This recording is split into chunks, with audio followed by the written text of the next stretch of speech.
Hey guys, it's Dawn and we are gearing up for our August release. Now we have a lot of new product coming out on the 5th of this month, so I thought we would do things a little bit differently and we would put together a few videos highlighting some of those products. Now today we're going to be taking a look at Strictly Sentiments 5. This is a 4x6 stamp set and I love the font in this set. I love the big bold sentiments. I think that these look great when you pair them with a fun background or technique, and we are going to be taking a look at the bokeh or bokeh effect, and I've found a very easy way to achieve this look.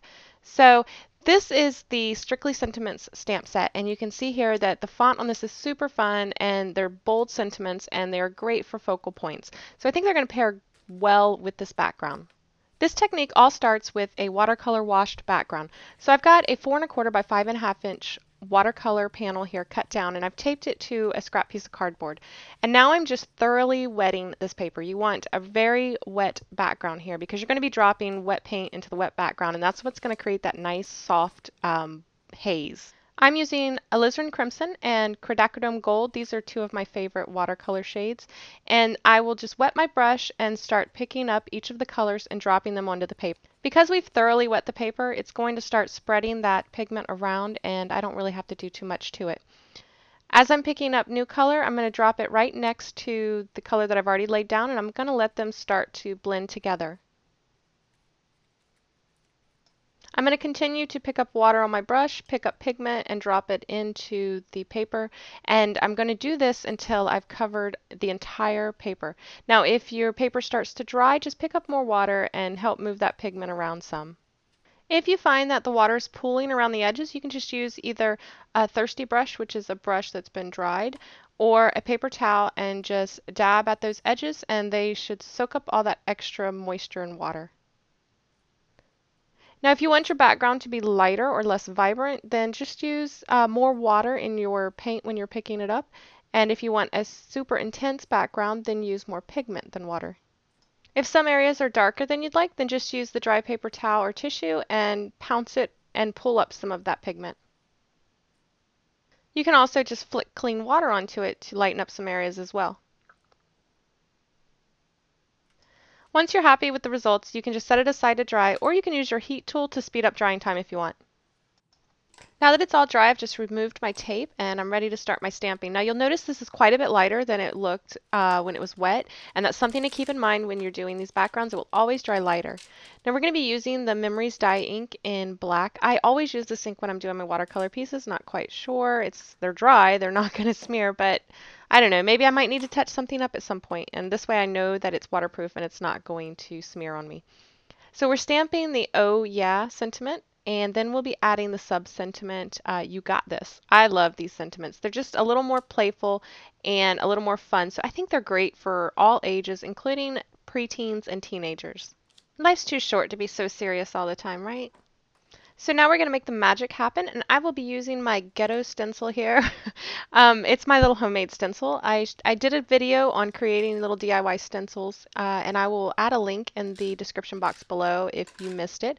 But I just took some of my dies, our clear cut Stackers Circles dies, and cut them from acetate. And guess what? I have a reusable stencil that if I jack up with embossing paste or I rip or I lose, it doesn't matter because you know what? I can make another one.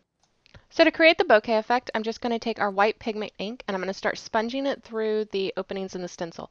I'm going to use several of the sizes here, and I'm going to vary the intensity that I'm putting the ink on. So for the larger ones, I'm going to put it on in a lighter layer, and then as the circles get smaller, I'm going to progressively get heavier with my application of the ink.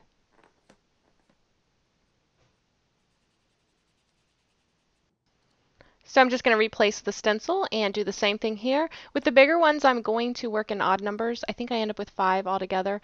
And I've mentioned it before, I just like working in odd numbers. It's pleasing. I think the theory behind that is when you see even numbers, you subconsciously want to start counting. So if you want something to seem more random, then use odd numbers.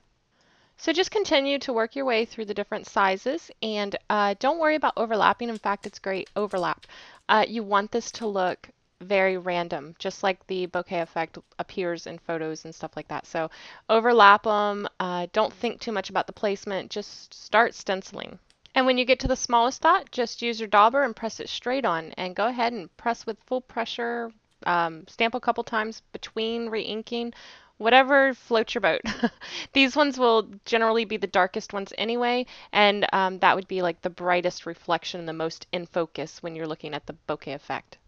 This was so easy and so much fun that while I had the stuff out, I just decided to do a more masculine version as well, and this time I used phthalo blue and quinacridone gold.